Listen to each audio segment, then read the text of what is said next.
Falling in love with creating content is your shield against burnout. It's your anchor that keeps you grounded when the YouTube storm rages on. Right now, you're in the process of getting ready to come back to building your YouTube channel. But let's think about the future and making burnout not a thing when you return. You want to ask yourself, did burnout happen because you weren't enjoying the process, or was it because you weren't enjoying what you were creating? If you take a step back to reevaluate and figure out the answer to that question, that is also going to lead you to start to create content that you are passionate about. You want to be making videos that you love, because this is a long game. We are at the very beginning. We are beginner YouTubers. We have a long road ahead of us, and if we're creating content that we think will pop off on the algorithm, or it just sounds nice in the moment to do, this is not going to be able to be sustained for a long period of time. And that's what we need. You need to love not only the content you're creating, but also the craft of creating these YouTube videos. And it's going to be hard to fall in love with the process of creation when you don't even enjoy the subject matter that you are creating your videos on. Find that passion again for content creation.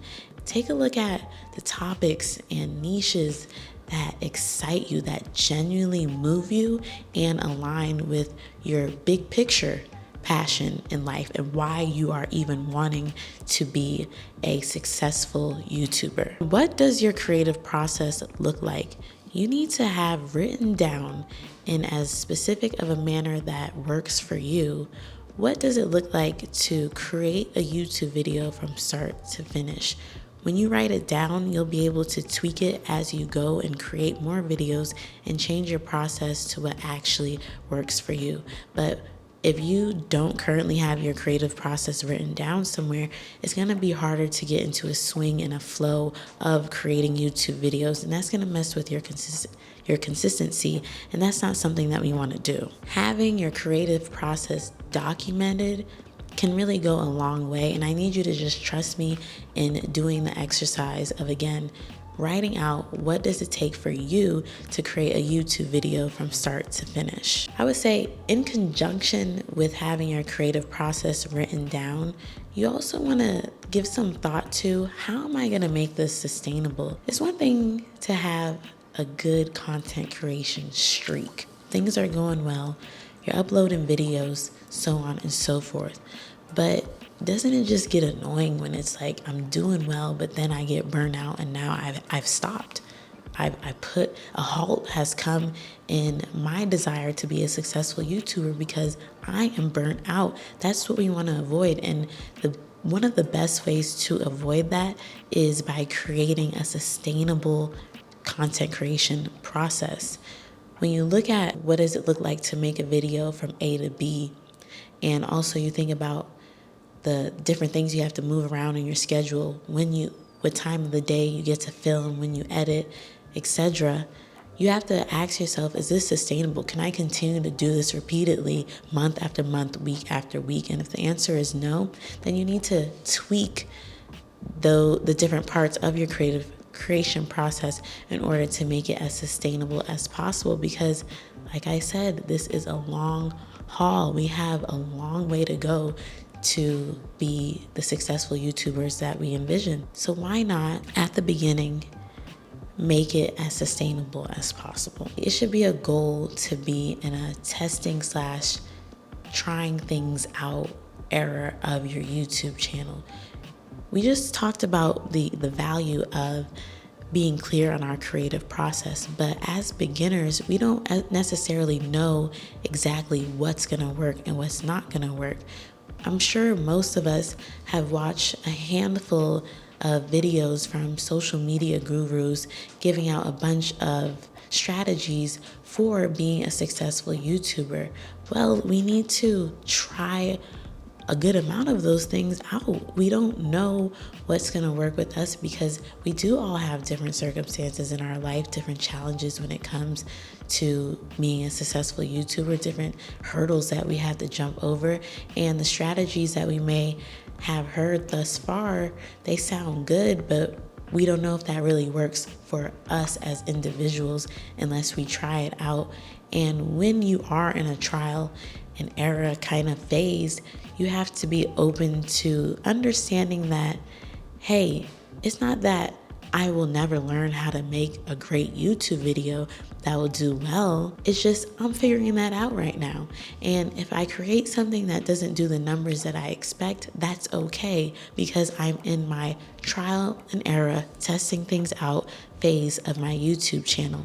I feel like a lot of new YouTubers and beginner YouTubers get caught up in the numbers that we see in our analytics. In the YouTube Creator Studio, we get caught up in those numbers and we focus more on that and let that diminish our confidence when it comes to creating this content.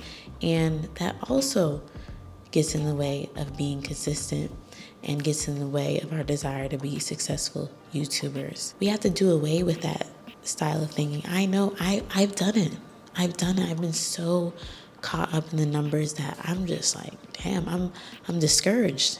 And what really helped me was understanding like, hey, since this is the beginning of my YouTube career, I do have to try things on. I have to try out different strategies, and I can't get hyper fixated on numbers right now because I'm learning. If we take a high level bird's eye view of, wow, the beginning phase of this is probably going to be the most intense learning curve of this all. And I really think that will help bring our attention to where it needs to be, which is simply getting out YouTube videos and making as many YouTube videos as we can. I'm going to say my 2 cents on niching. And I know you had to have heard about this topic from a lot of social media gurus, and if you're doing research on the space of being a successful YouTuber, you've had to heard the word niching. If you can fill in this blank of this sentence, then you are clear on your niche. I create content mostly on ... Can you finish that sentence? And can you finish that sentence in a clear, concise manner? Going forward in your content creation journey, after you get over this burnout break that you're on, it's gonna be easier to consistently create content when you are aware of what your niche is. Ideas will come to you easier when you're out in the field and in the wild and you hear things from conversations or you see ads for things. You're going to be able to derive ideas and good meat for your YouTube channel because you're clear on your niche. If niching sounds like you're pigeonholing yourself and you're putting yourself in a box, don't focus on that word in itself, but simply be able to answer or finish the sentence of, I create content mostly on. If you're able to finish that sentence, you will be providing yourself with clear direction on where to navigate in the world of content creation. I'm not saying that you can't venture out into other places outside of whatever it is that finishes that sentence, but you should have something that is like your content is centered around, and give yourself the opportunity to test out different videos on other topics that interest you, because back to point number 1, you want to keep that passion alive. I think I heard someone else give this advice, like, let's say maybe 80% is the content that you mostly create and it's around a specific topic, and then 20% is those videos that you just want to do for yourself that bring you joy and excitement and keeps alive your passion for creating videos. Habits are so important in many different areas of our life, and that definitely goes for content creation. What habits do you need to change going forward in order to avoid burnout? You can mostly answer that question, but I can share what I had to change habit-wise. And I have to do everything that's not content related. I'm still in the process of building the habit of just being on it in other areas of my life so that when it's time for me to film, it's time for me to write my script, when I have to do a certain part related to my content creation, my mind is free. I'm not feeling bogged down by all these different areas of my life. I handled what I had to handle when I had to handle it, and now I can focus on my dream. That probably isn't the most eloquent way to express that, but I hope you feel me. Are you organized? Is there an area within content creation that you can get more organized? The other day, I spent time organizing my files related to my content creation.